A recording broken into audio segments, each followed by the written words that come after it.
found in the middle of the 19th century, soon after Charles Darwin published his book on the origin of species.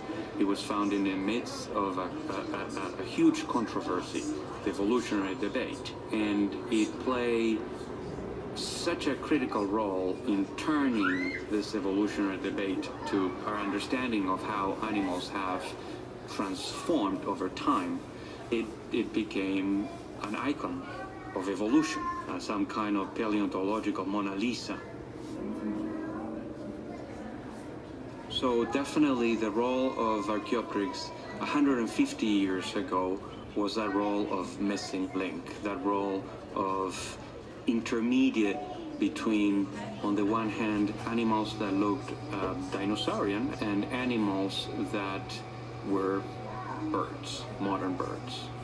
What was critical at the time is that we have an animal with claws, an animal with teeth, an animal that looks very reptilian, but yet it has modern feathers. This is Archaeopteryx, the Berlin specimen. It was found in 1877, and although it's not the oldest or the first one found, it is certainly the most complete, at least when we consider its plumage. The specimen includes a number of characters and features that are both dinosaurian and avian. The most remarkable avian one, of course, is its plumage, which is essentially modern, but not just modern in the way that each individual feather is veined and has asymmetric veins and the barbs that compose a vein, but also in how the feathers, especially the flight feathers, are arranged within the wing.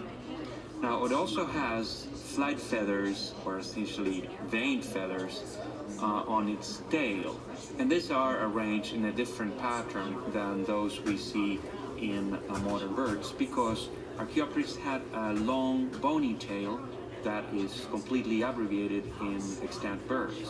Archaeopteryx is the first bird, and pretty much Archaeopteryx defines birds, and yet is fully modern, feathered. Therefore, feathers had some earlier stages in groups that were birds' closest relatives.